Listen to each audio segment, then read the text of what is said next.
My adopted daughter handed me an envelope after the family dinner. Since you're too stupid to notice. After that, I I baked her favorite pie from scratch, but she walked in holding takeout and called me outdated. My hands still smelled of cinnamon when she slid that envelope across the counter and told me I was too blind to notice.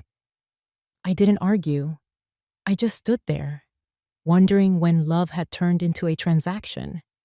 What was really inside that envelope, and how long had she planned to give it to me like that? I thought about saying something, about the hours I'd spent, the memories kneaded into that crust. But the words didn't come. Instead, I turned back to the kitchen and did the only thing I knew. I kept baking. I spent the whole morning baking her favorite pumpkin pie, only to see her walk in carrying food she ordered from some trendy restaurant. It was the kind of pie that needed time, not just in the oven, but in the rhythm of memory. I had mashed the pumpkin myself. Real pumpkin, not canned.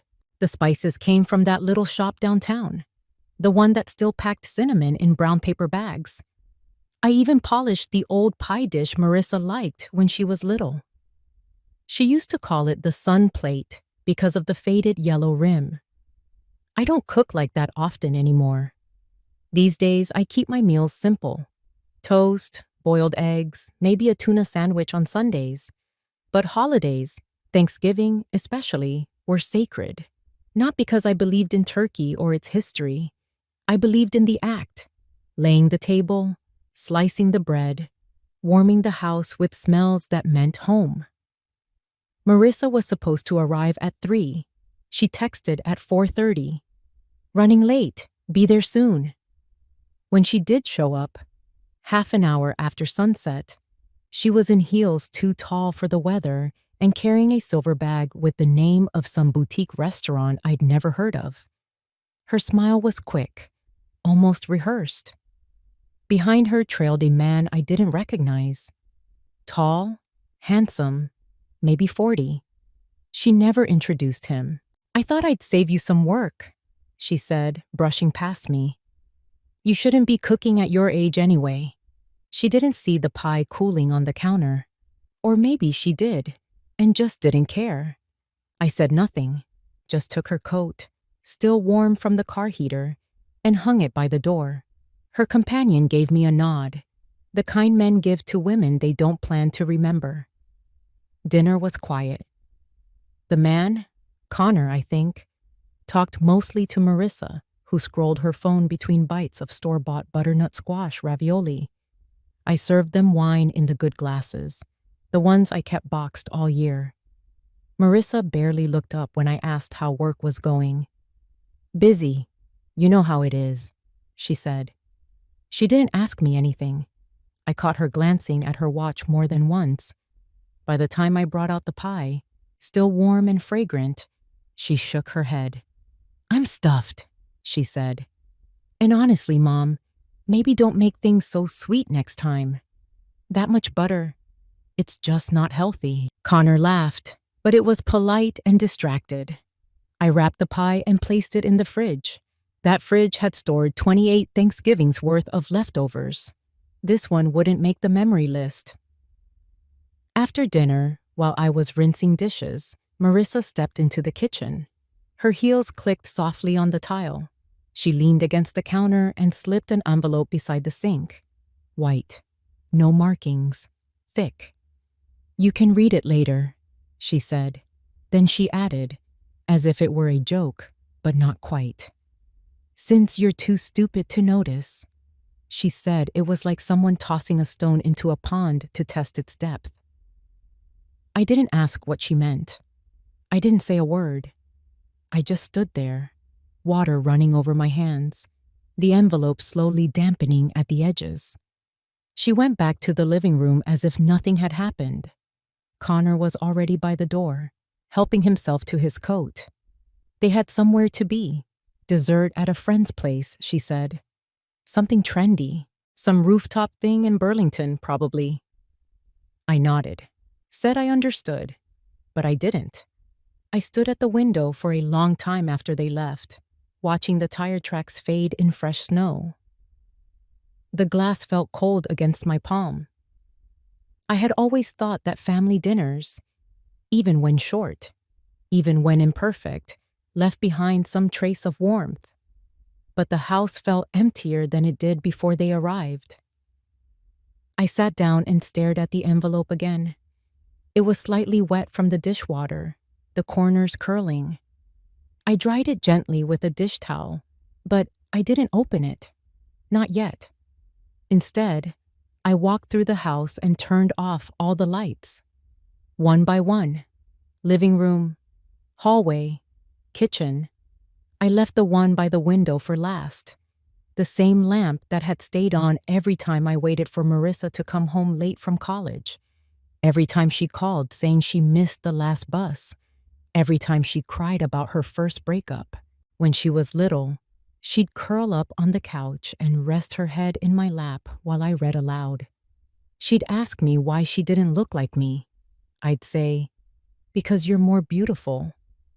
She'd smile and fall asleep holding my thumb. People always praised me for taking in a child that wasn't mine. Said it was selfless, brave. But I never thought of it that way. I wasn't rescuing anyone.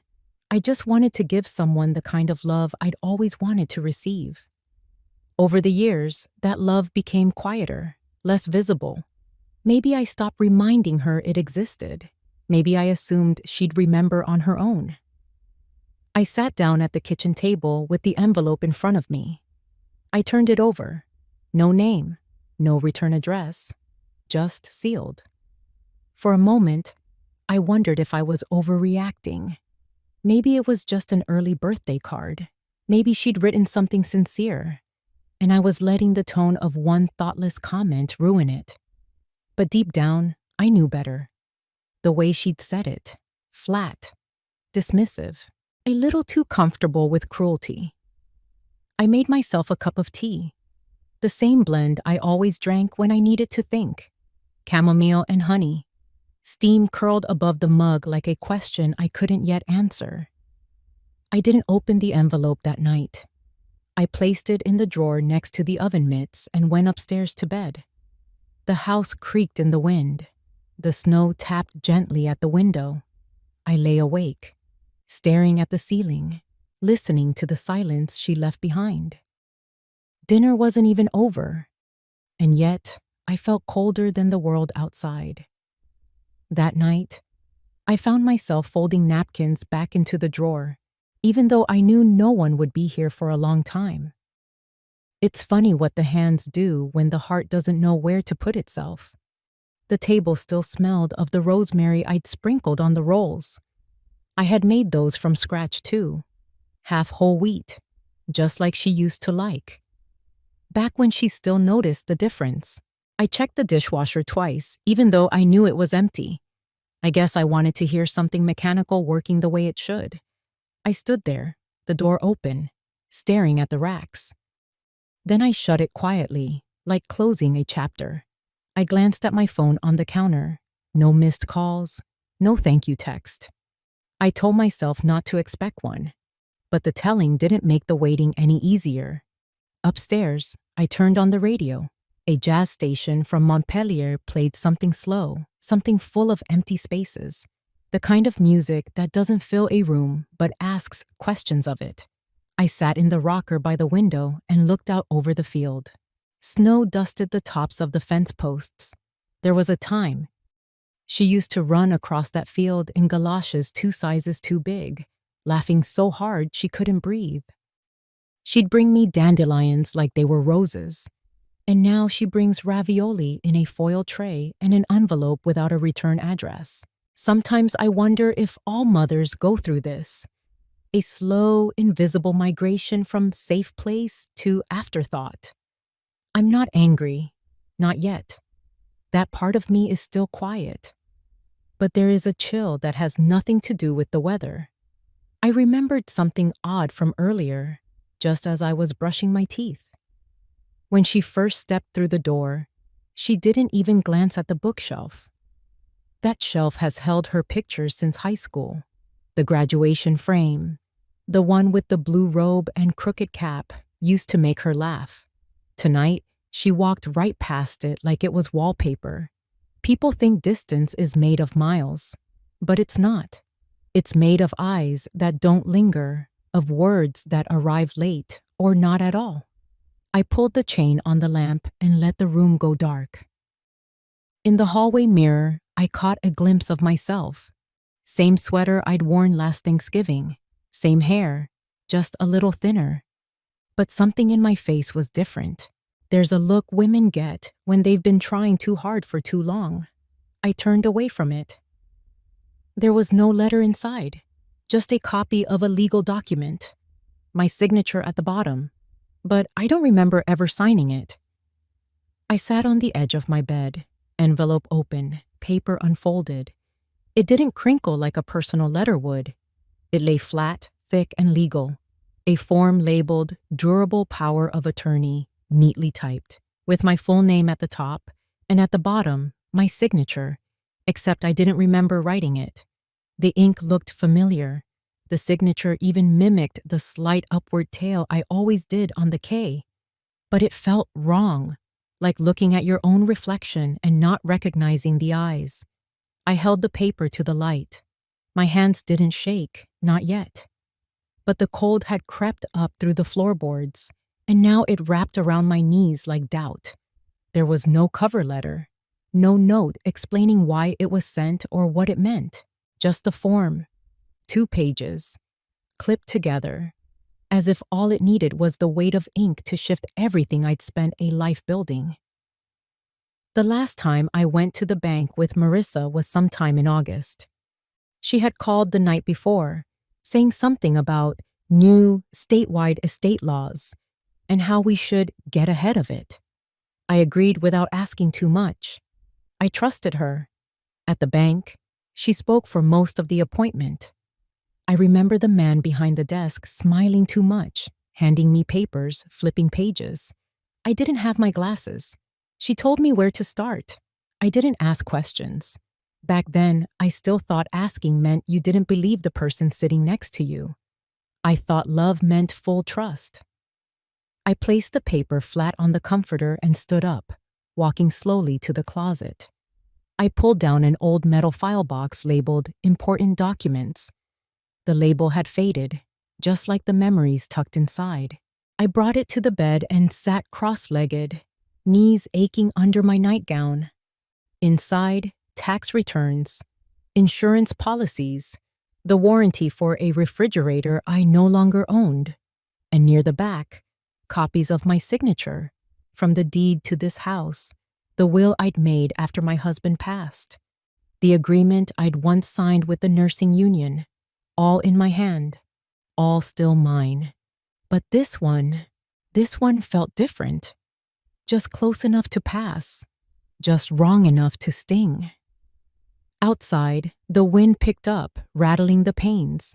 The old farmhouse made its usual groans, but I heard them differently now. I reached for the phone. Arthur answered after 2 rings. His voice was always steady, like a man used to disappointing weather and slow change. "Hope I didn't wake you," I said. "You didn't. I was reading. I got something strange today. Thought maybe you'd know more about it than I do." "I can take a look," he said. "Bring it over tomorrow? Could you come here instead?" A pause. "Sure." I didn't say thank you. I didn't need to. Arthur had known me long enough to hear what wasn't spoken. After we hung up, I stayed sitting there for a while, paper in my lap, radio off. No noise, no music, just the sound of air moving, as if the house was bracing itself. Morning came slowly. Gray light seeped in under the blinds, soft but indifferent.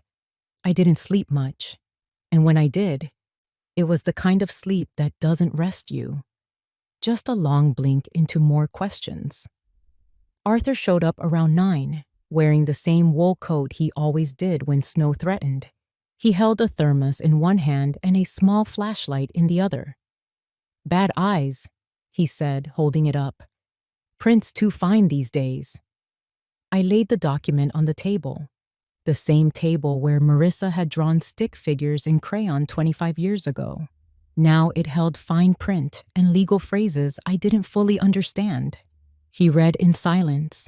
Occasionally he hummed, the kind of low noise that doesn't mean agreement or disagreement, just thought. When he reached the end, he didn't look at me right away. "She has full access," he said finally, "to your accounts, your property, everything really." I thought it was just for emergencies. Arthur nodded slowly. "That's how it starts. Mine did too." He took a sip from his thermos. The coffee smelled strong, bitter, grounding. "My son said it would help in case something happened to me," he added. "Said it'd make things easier. I didn't read it all, just trusted him." He paused. 6 months later, the house was in his name. Then it was on the market. I said nothing. My hands stayed flat on the table. I looked at them, how still they were. Stillness can look like calm, but I knew better. It was the kind of stillness right before something breaks. Arthur didn't offer advice. He just folded the paper neatly and pushed it back toward me. "I'm not saying she'll do the same," he said. "But this gives her the power to." He stood, nodded once, and let himself out. I didn't cry. Not then.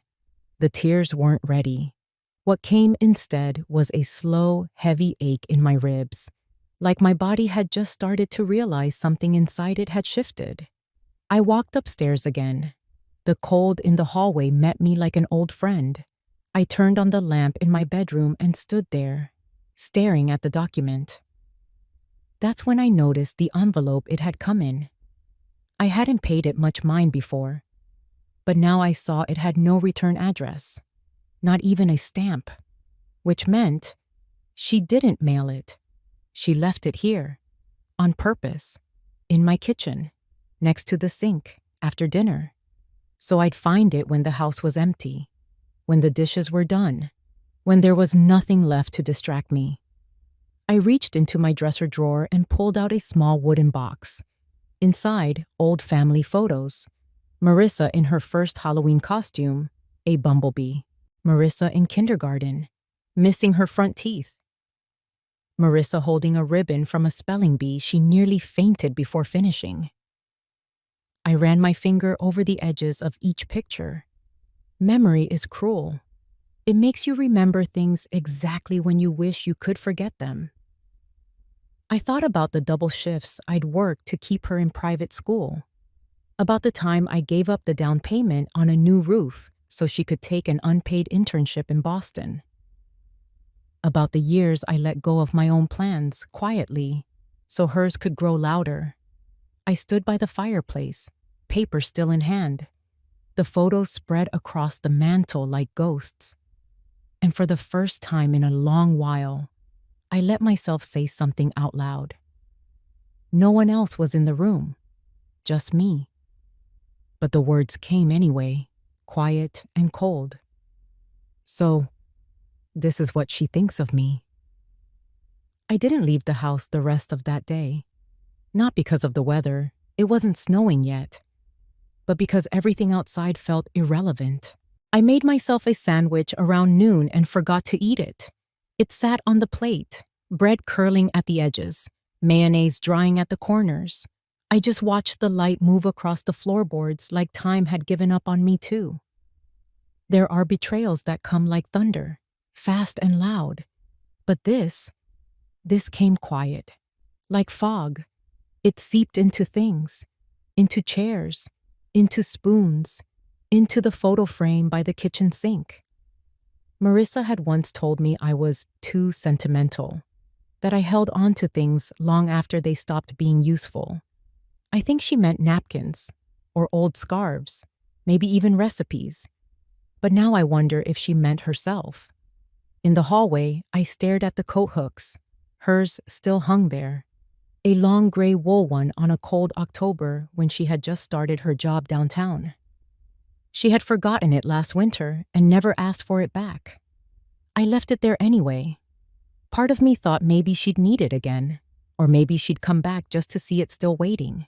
I opened the closet and reached for the bottom shelf. Inside a shoebox were old letters, birthday cards, school notes, things she had written me back when she still signed off with "Love you always." I read one from when she was 12. It said, "You're the best mom even though I'm not really your daughter. I'll never forget what you did for me." That word, real, burned in a new way now. Back then, I thought it was a phase, that she'd outgrow the idea that biology made a family. Now I wasn't sure what she believed. Maybe she never outgrew it. Maybe she just buried it under success and strategy. I placed the note back in the box carefully, as if it were fragile. Some things are, not the paper, but the person holding it. Later, I sat by the window, not watching the road, just looking through it. A dog barked down the street. Somewhere, a snow shovel scraped concrete. The world continued, stubborn as ever, and me, I just sat there, still holding a truth I hadn't asked for. Maybe I didn't miss the signs. Maybe I just refused to believe my daughter could look me in the eye and lie. It's strange what the mind filters out when it wants to believe the best in someone. I thought Marissa's long silences were just exhaustion, that her clipped answers were stress, that the way she avoided eye contact was modern busyness, not deceit. But Arthur's warning had cracked something loose. And now her words kept playing in my head like a scratched record. "You don't need to worry about the details, Mom." That sentence was built for dismissal, polite, clean, designed to make me feel safe while removing me from the conversation altogether. I didn't say anything to her, not yet. Instead, I put on my coat, grabbed my notebook, and drove into town. The Maple Bridge Public Library hadn't changed in decades. Same smell of paper and mildew, same humming fluorescent lights that always flickered near the back stacks. I found the section marked Legal Self-Help and ran my finger along the spines. Most books were years out of date, but one had a chapter on power of attorney and elder rights in Vermont. I pulled it off the shelf, sat down at a table near the window, and started reading. The language was dense, designed for lawyers, not people like me. But I made notes anyway. Phrases that stood out. Revocation process. Formally notify involved institutions. Witness signature required. I wrote down everything, even what I didn't understand. I could look it up later. Outside, someone shoveled the walkway, the sound scraping against the stillness like a warning. I glanced up briefly, then went back to the book. A librarian passed by and smiled. I smiled back, closed the book, and tucked my notes into my purse. Next stop was the bank. It looked like it had been scrubbed clean of any personality. Sleek counters, pale walls, digital screens showing interest rates and winter promotions. A young woman greeted me with a scripted cheerfulness that felt like customer service training more than genuine warmth. "I'm here to request printed statements on my joint accounts," I said. She typed something, smiled, then hesitated. "I'll need to speak with a manager." I waited, hands folded in my lap. When the manager came, older, friendlier, but still cautious, he handed me a stack of papers and said, "Some of these changes were recent. Do you want a copy of the updated ownership structure as well?" I nodded. He didn't ask why. Back in my car, I read through the statements. Transfers, new signatories, adjusted access dates. A few notations I didn't understand, but the trend was clear. Over the past year, Marissa had been making decisions that removed me from control, slowly, methodically, like a frog being boiled in water. I didn't cry, not this time. Instead, I drove to the Pine Cone Diner. Arthur was already there, sipping coffee from a chipped mug. The place smelled like maple syrup and scrambled eggs. I slid into the booth across from him, set the papers on the table, and looked him in the eye. "Tell me your story," I said. Arthur leaned back, both hands around his mug like he needed the warmth more than the caffeine. "My son took me to a notary on my birthday," he said. "Said it was for simplifying things, just in case anything happened. Sounded responsible, loving even." I nodded slowly, not interrupting.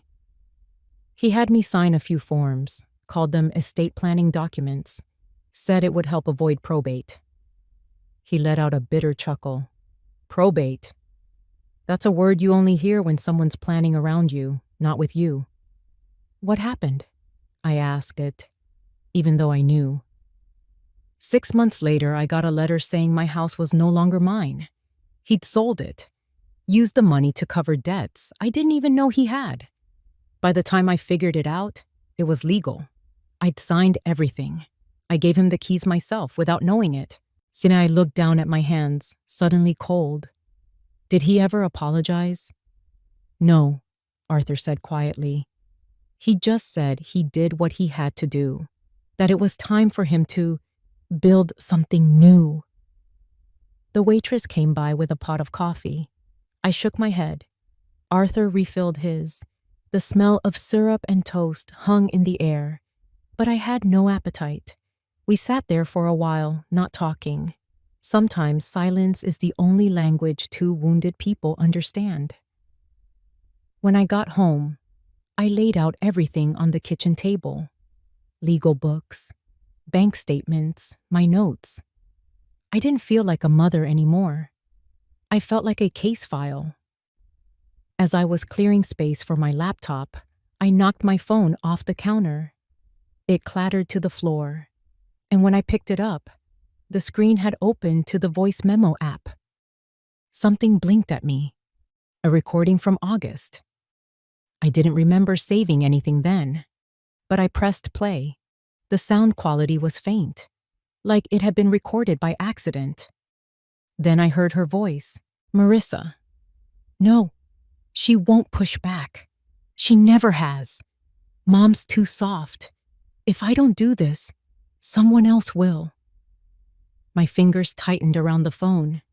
I replayed it, again and again. Same words, same tone. Cool, efficient, not cruel, just indifferent. Like I was an equation she'd solved.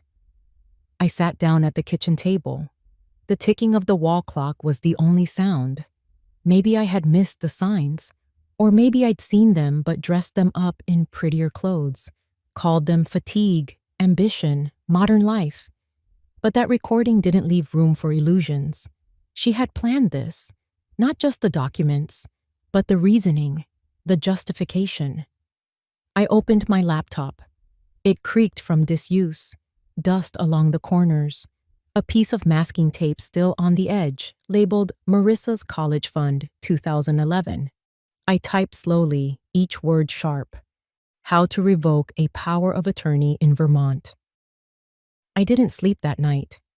Not really. I lay in bed with the lights off, watching shadows stretch across the ceiling like long, accusing fingers. The house made noises it hadn't made before. Or maybe they were always there, and I was just finally quiet enough to hear them. The wind tapping on the back window, the old radiator clanking like it was clearing its throat, pipes groaning somewhere deep in the walls. Around 3 a.m, I sat at the edge of my bed and pulled on my slippers. The kind with fleece lining. Marissa had given them to me 3 Christmases ago. I still remembered how she'd laughed, saying they were for cozy old lady nights. Back then, I had smiled. Now, I wasn't sure if that moment had been real or part of some long rehearsal for this betrayal. I walked down the hallway and opened the linen closet. There, at the very top, was a box I hadn't touched in years. It held receipts, birthday cards, a tiny knit hat from when Marissa first came to live with me. She had been 6, scared of the dark, but not of me. I unfolded one of her old school drawings. A picture of us holding hands, stick figures with exaggerated smiles. My name was spelled wrong, Bernadine, but she had drawn a heart above it anyway. I put it back in the box carefully, then sat in the living room as the sky began to lighten. Outside, the snow had finally started. Soft, steady, the kind that erased edges. At 7 a.m., the garbage truck rumbled down the street, its brakes screeching in protest. Somewhere, a radio played faint Christmas music, tinny and cheerful.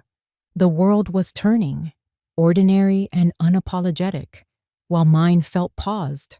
I poured myself a cup of coffee.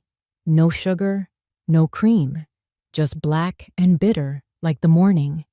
Then I did something I hadn't done in years. I lit the fireplace, not because it was cold, but because I needed something warm to look at, something alive. The flames caught slowly, then opened up in the hearth like they'd been waiting for me.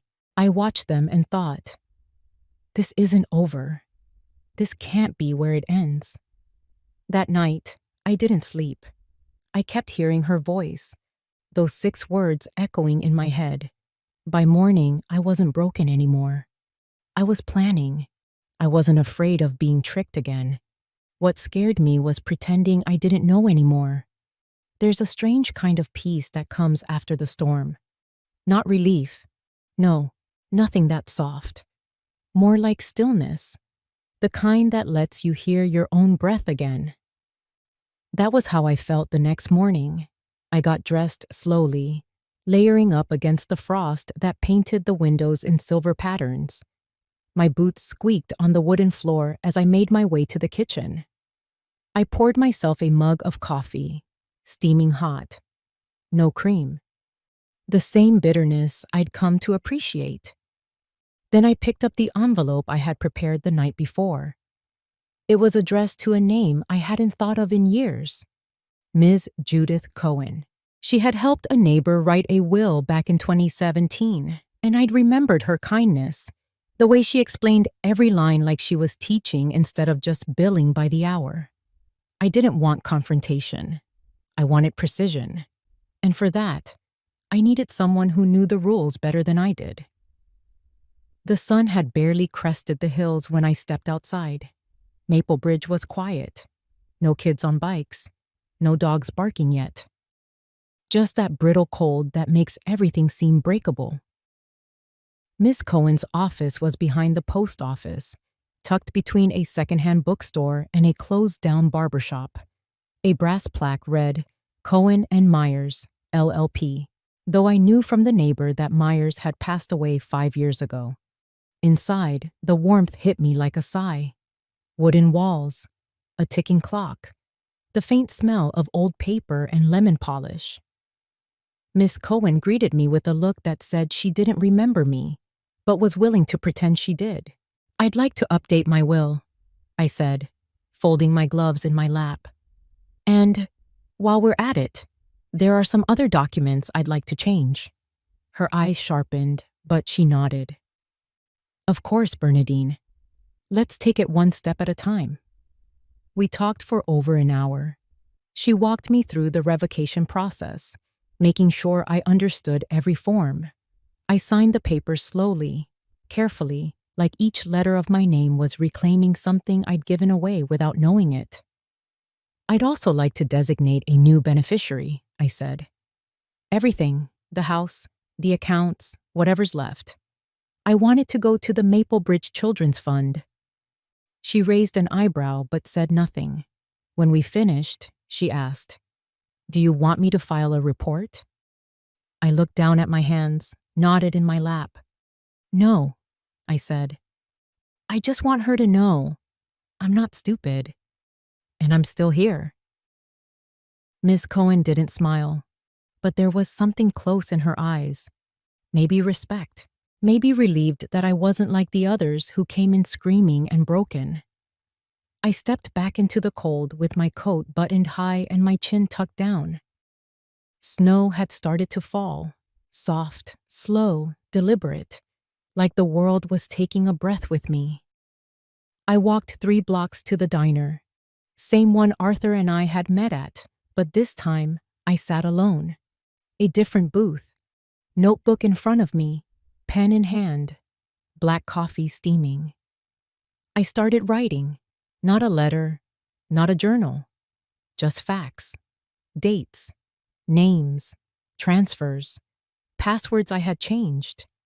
Accounts I had rerouted. I made a trail that only I could follow, and I kept it neat. Halfway through my second cup, I glanced out the window and saw a boy walking a golden retriever, both of them slipping a little on the icy sidewalk. Life, still going on. Unaware of the quiet war inside me. This wasn't revenge. It wasn't even justice. It was clarity. The waitress came by and topped off my coffee without asking. I nodded in thanks, then glanced at the time. Just past noon. I had told no one where I was going, not even Arthur. Not because I didn't trust him, but because I needed to know I could still move in this world without asking permission. A strange kind of muscle was waking up inside me. Not anger, not pride, just steadiness. I took out the list I had started last night and added a new line. Change security questions.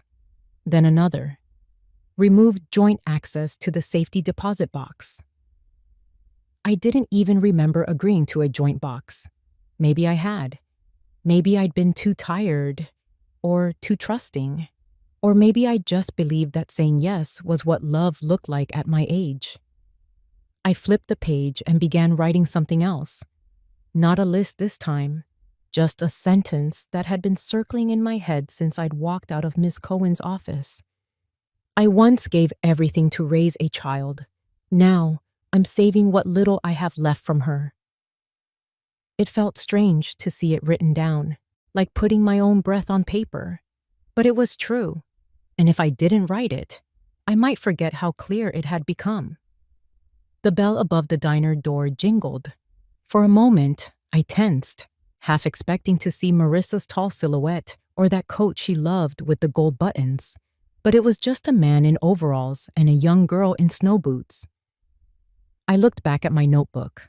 Focus. In the last hour, I had revoked power of attorney, redirected all mail to a new P.O. box, and began preparing a separate checking account under only my name. Ms. Cohen had given me a referral to a CPA in the next town over. Someone discreet, who didn't gossip, she'd said with a half smile. This wasn't about hiding. This was about reclaiming.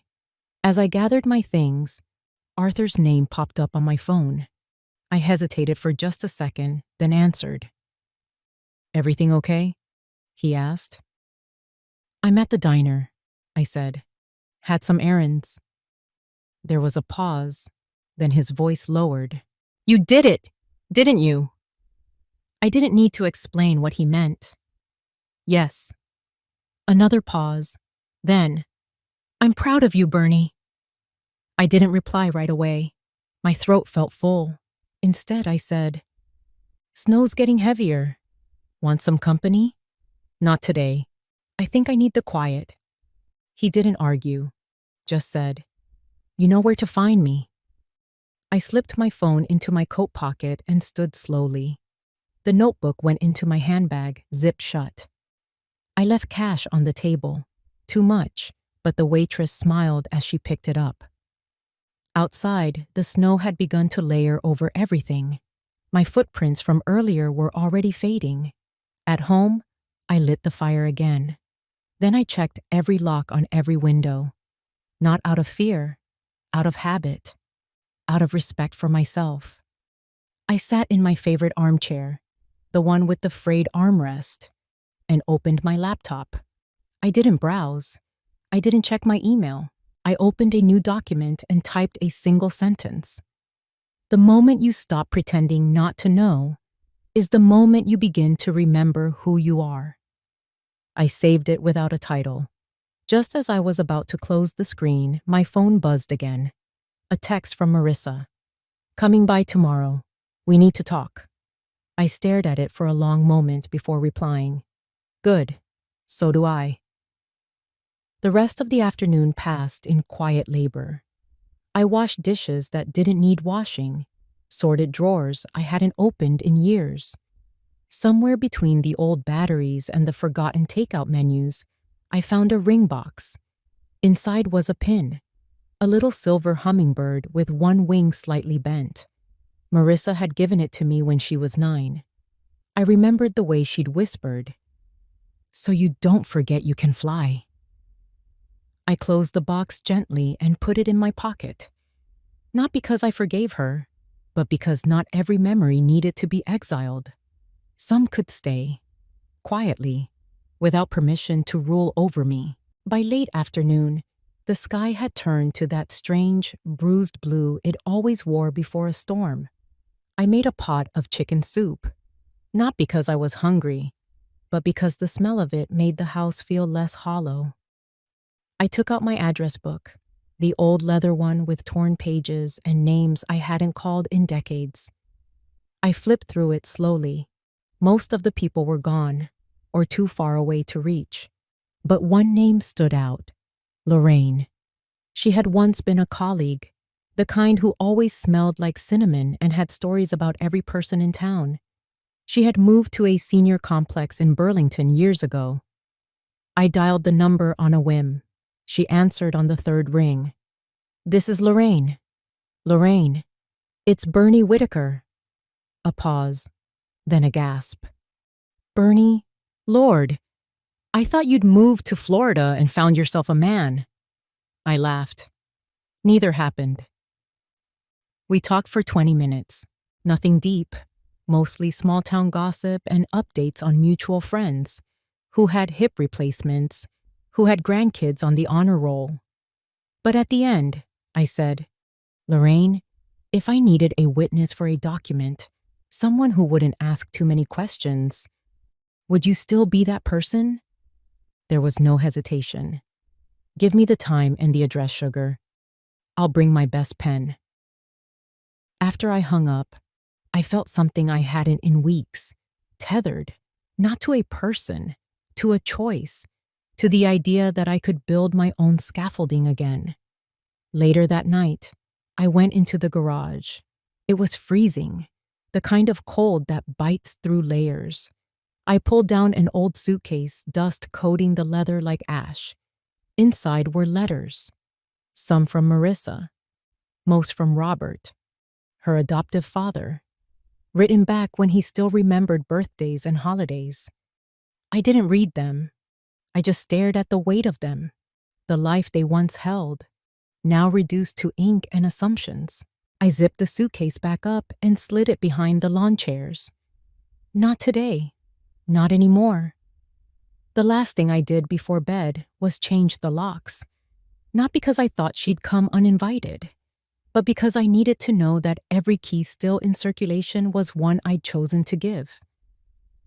As I climbed into bed, the wind picked up outside. It scraped the windows like fingernails. I turned off the lamp and let the darkness settle around me. This time, it didn't feel heavy. It felt earned. I set out 2 wine glasses, as if it were just a warm mother-daughter chat. But really, I was testing how well I could play innocent. The room looked soft in the evening light. The fireplace murmured quietly, flames licking behind the grate like they had their own secrets. I adjusted the lamp by the buffet table, not too bright. The snow had started falling again, gently this time. I lit one of the cinnamon candles she'd given me last Christmas, a scent I never liked, but she insisted I would eventually grow into. On the table sat a dish of mixed nuts, a folded napkin at each place setting, and a bottle of Merlot breathing in the center. Everything is calm, even inviting, but inside I was humming with alertness. This wasn't dinner. This was a theater. Marissa arrived right on time. She always was punctual when she wanted something. Her coat was sleek, black wool with a cinched waist. She kissed my cheek with a smile that didn't quite reach her eyes and handed me a bag of herbal tea for your joints. she said, and I thanked her politely, as if that didn't sound like a line from a pamphlet at the senior clinic. We sat. She didn't comment on the wine but accepted the glass. I poured for her, then filled mine. Not too much, just enough to make her think I was comfortable. I didn't drink. I watched. "It's so cozy in here," she said, looking around, tucking her hair behind her ear. "Snow helps," I replied, keeping my tone light. We clinked glasses, hers with a little too much enthusiasm. "I've missed this," she said. I tilted my head. "Missed what?" She hesitated for a moment. "Just catching up. Talking without all the busyness." I smiled. "Of course." She reached into her bag and pulled out a folder. "Actually," she said, "I brought a few things. Just housekeeping stuff. Nothing urgent, but I figured we might as well go over them while we're relaxed." "Sure," I said, sipping the wine I had no intention of swallowing. She opened the folder and laid the papers between us. Legal looking, clean font, stapled neatly. "It's just a small update to the power of attorney forms," she said casually. "Simplifying a few things. You remember we talked about this back in October, right?" I nodded slowly. "You said it was for emergencies." "Exactly. And I've been thinking, it's probably smart to get ahead of things, just in case. You never know what could happen." I ran a fingertip along the edge of the papers. "No, I suppose you don't." Her eyes searched my face. She was trying to gauge how much I knew. I gave her nothing. "You don't have to sign right now," she said quickly. "I mean, no pressure. Just take a look. Think about it." "I will," I said. She launched into a speech about financial stability, estate taxes, how families who plan ahead avoid stress down the road. She used phrases like streamlining responsibilities and burden reduction. I nodded along, asked a few soft questions, nothing too pointed. "So this would make things easier for you?" I asked at one point. "For both of us," she answered. "But especially you." I refilled her wine glass. She didn't notice that mine remained almost untouched. The clock in the hallway ticked, each second its own quiet judge. I let her speak. That had been the advice. Let her talk first. Let her reveal herself. And she did. As the second glass of wine loosened her tongue, her voice took on that lilt I remembered from her teenage years, the one she used when trying to convince me she wasn't lying. She leaned in closer. "Honestly, Mom, I've already done so much of the legwork. The bank stuff, the insurance calls, all of it. I've been managing this whole ship for a while now. And I don't mind, really, but it's easier if we're aligned." "Aligned," I repeated, like it was a new word I needed to learn. She smiled. "You've always been so trusting. I love that about you." It wasn't a compliment. Not anymore. I folded the edge of the napkin between my fingers, listening to her circle the same phrases like she was rehearsing a pitch. It didn't bother me, not in the way it once might have. I was watching her now, not as a mother desperate to be loved, but as a woman testing the limits of another's truth. She handed me a pen, silver, sleek. I took it, turned it in my hand. "There's no rush," she repeated. "It's just easier if we wrap this up soon. Banks get fussy at the end of the fiscal year." Her voice was too smooth, polite. But something in her tone betrayed her. I recognized it. Not fear exactly, but pressure. Pressure from some unseen clock she thought I couldn't hear. I tapped the pen once on the table, then set it down deliberately beside my wine glass. "So," I said, "you've already started updating things? Even before I signed?" She blinked. "Only the basics. Nothing final, of course." "And the accounts? The ones with both our names now? Did you switch those too?" There was a pause. Her mouth opened just slightly, as if searching for the right expression, but she recovered fast. It's just easier to access. In case of emergency. You know that. Emergencies, I echoed, then smiled faintly. Funny how often those seem to come up lately. She tilted her head. What's that supposed to mean? I shrugged. Nothing really. Just a thought. Her eyes narrowed for half a second. The smile didn't disappear, but it frayed at the edges. You've always hated dealing with this stuff, she said. You used to say paperwork made your head spin. Still does, I said. I reached forward slowly and placed my hand over the stack of unsigned documents. But I changed my bank accounts last week, I said calmly. You didn't notice? The silence that followed was sharp. She stared at me, expression locked between confusion and disbelief, like the floor had tilted slightly and she was trying not to lose her footing. What? I kept my gaze steady. Passwords changed. Beneficiaries updated. The lawyer said it's all finalized. Why would you? She faltered, then gave a short, incredulous laugh. You talked to a lawyer? I didn't answer. I didn't need to. She stared at me. I could see her trying to assess the damage, measuring the angles of a plan that was suddenly no longer hers. You didn't say anything, she murmured. You acted like everything was fine. I refilled her glass again. The bottle was nearly empty now. I just wanted to see what you'd say, I said, voice soft. Now I know. Marissa didn't reach for the wine. Her shoulders were stiff, mouth a tight line. Was this some kind of test? She asked it, low and sharp. No, I replied. It was a conversation, or at least, it started as one. She stood up abruptly, chair scraping against the floor. I didn't move. You think I'm some kind of monster? No, I said, watching her. I think you're a person, and I finally stopped pretending not to see who you are. She walked to the window, arms folded. Snow clung to the panes, thickening now in the fading light. I did all of this for your sake, she said, back turned to me. I was trying to protect your future. My future? I smiled to myself. At 79, you don't get it, do you? She snapped, turning around. If I didn't step in, someone else would have.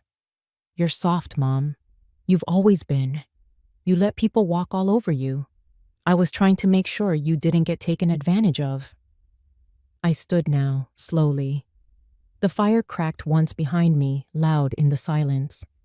You weren't protecting me, I said. You were helping yourself. And I let you, for longer than I care to admit. But not anymore, she scoffed. You think you're in control now? I don't think, I said. I know.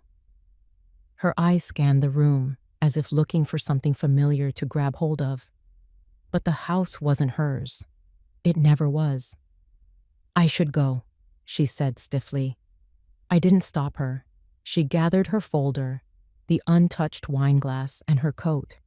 As she reached for the door, I added, I'll send you the contact information for Ms. Cohen, in case you have any questions. She paused, just long enough for me to notice. Then she left. The door clicked shut behind her. I didn't cry. I didn't rage. I simply walked over to the table, cleared the glasses, and rinsed them in the sink. The warmth of the water reminded me I was still here, still solid. Later that night, I sat in the living room, same fire burning low, and wrote 3 lines in a notebook I hadn't touched in years. At 1, trust is a slow thing. 2, love shouldn't feel like debt. Chapter 3, I am not stupid, and I am not gone. I sat at the kitchen table long after Marissa left, the smell of her perfume still lingering faintly in the air. It was strange, the way quiet settled after the confrontation, not like peace, but like dust finally floating down after the weight of a storm. I looked down at the documents she'd tried to hand me. Neat edges, precise fonts, language built to confuse. I didn't tear them. That would have felt too dramatic. Instead, I slid them into a drawer with an old manual can opener and expired coupons. Let them sit with other things no one cared to understand anymore. Outside, the snow thickened. It clung to the porch steps and darkened the edges of the window glass. I reached for a cardigan, one I hadn't worn in years, brown with frayed cuffs, and wrapped it around my shoulders. Not for warmth, really, for memory. In the quiet, I found myself walking down the hallway to the old linen closet. Behind stacks of folded towels was a small tin box, the kind people once used for recipes. I hadn't opened it in over a decade. Inside were index cards, some smudged, some yellowing, each written in my own hand. Recipes I'd copied from neighbors, friends, Marissa's third-grade teacher. I ran my fingers over the ink. Cherry cobbler, Sunday meatloaf, her favorite cinnamon French toast. I remembered how she used to climb onto the kitchen stool, still in her pajamas, watching me dip slices of bread into the egg mixture. "Make it extra cinnamony," she'd say, as if I'd never forgotten. I smiled at the memory, but it didn't soften anything. That's what no one ever tells you about betrayal. It doesn't erase the love. It just lets you finally see the boundary between the two. Back in the dining room, I lit a single candle. Not because I was expecting company, just because it felt like the kind of evening that deserved a small, steady flame. I took out the notepad again, the same one I'd scribbled on the night before. But instead of bullet points, I wrote something different this time. A letter. Not to Marissa, not to Arthur, just to myself. "Dear Bernadine," it began. "You gave. You endured. You bent without breaking. And now you rise, not in revenge, but in recognition." I paused, then underlined the word recognition. There was no need for more. The rest could wait. I folded the letter and slipped it under the candle holder. Tomorrow, I'd tuck it into a book.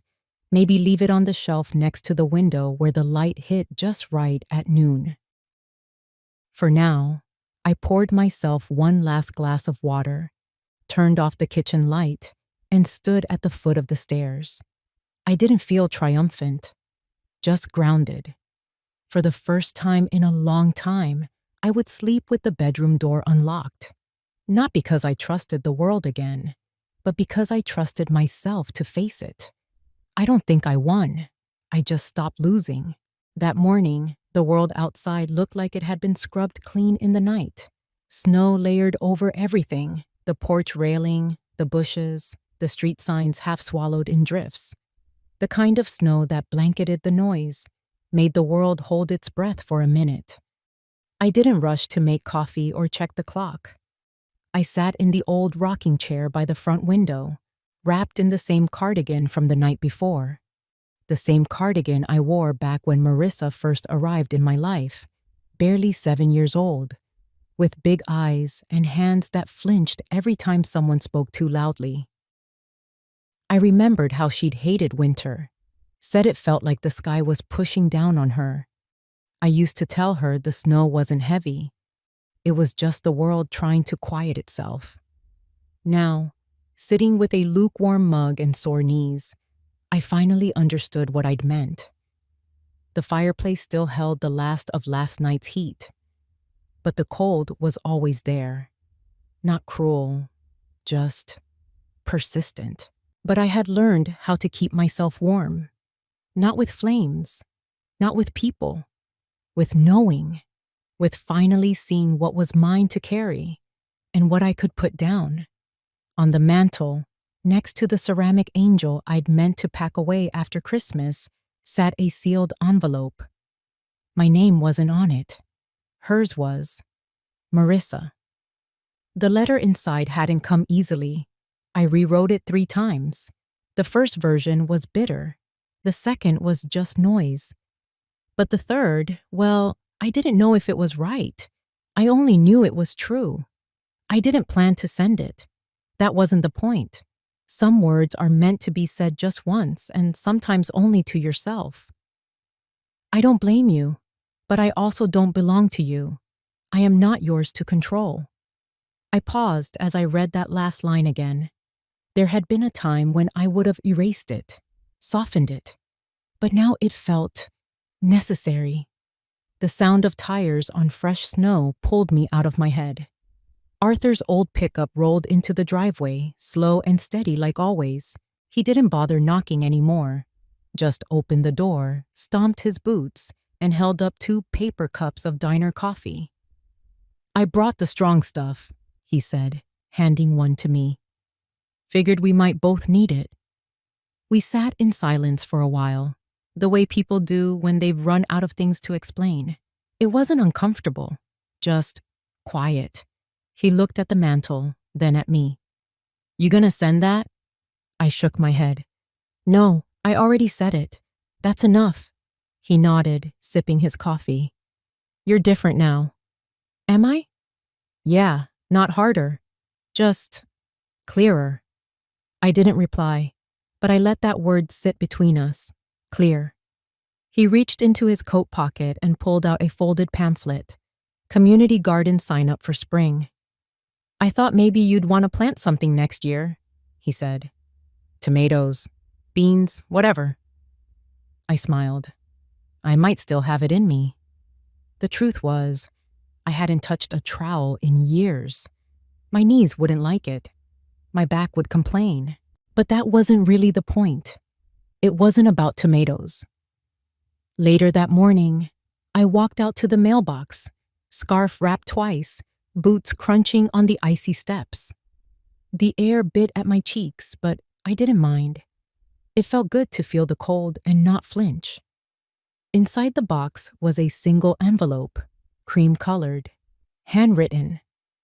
I thought maybe, for a second, it was from her. But the return address said Maplebridge Children's Shelter. I opened it right there, the wind tugging gently at the corners of the paper. "Dear Mrs. Whitaker, we are honored and humbled by your generous gift. The scholarship fund you've established in Marissa's name will help so many children find the futures they deserve. Thank you for believing in them." I stood still, the words washing over me like warm water in the snow.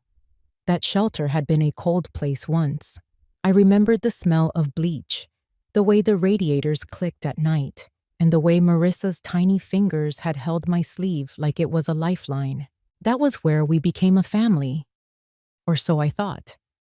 It felt right to send something back there, not out of revenge, not out of spite, just to set something down, to return part of what had been taken and make something new from it.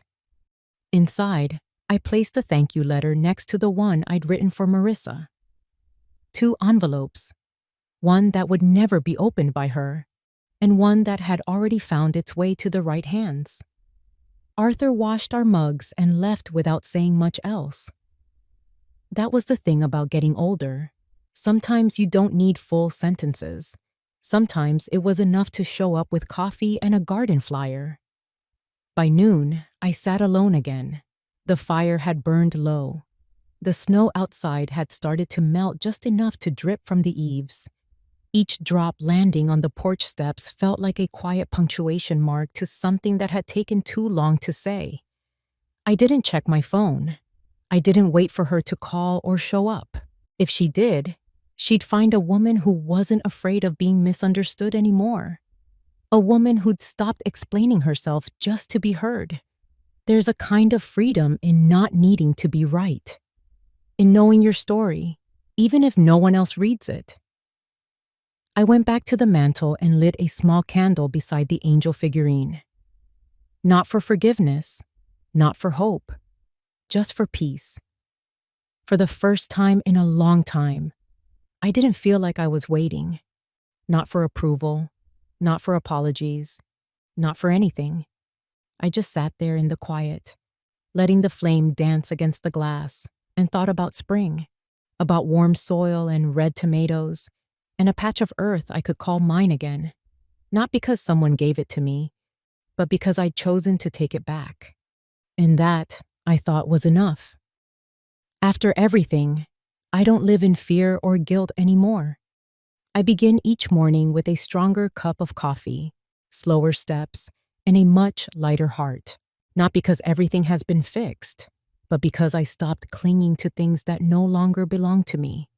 Life after a fracture like that isn't some grand new beginning. It's more like learning to survive in the same house, with all its cracks and corners and memories you can't erase. But I no longer avoid them. I look them in the eye, breathe through them, and keep going. I started tending to a few small pots on the windowsill. Spring's still far off, but I want something worth waiting for. I say yes to Arthur's coffee invitations more often, not out of loneliness, but because I've learned how to accept kindness without feeling like I owe anyone anything. As for Marissa, I don't hope for some dramatic reconciliation, but I also don't carry bitterness. Forgiveness to me now isn't about letting someone off the hook. It's about setting myself free from carrying it all alone. I used to believe being a mother meant giving everything, staying silent, sacrificing without question. But I've come to understand, love shouldn't mean surrendering your worth. When you stop valuing yourself, people eventually treat you like you have nothing left to offer. I didn't need a win. I just needed to stop losing pieces of myself trying to keep the peace. I went through a storm so quiet no one saw it. But I'm still here. I wake up each day, pour my own coffee, and choose how the rest of my story is written. And if you're reading this with a knot still tight in your chest, remember this: you don't need anyone's permission to reclaim your voice. Sometimes freedom begins the moment you decide to stop shrinking just to make others comfortable.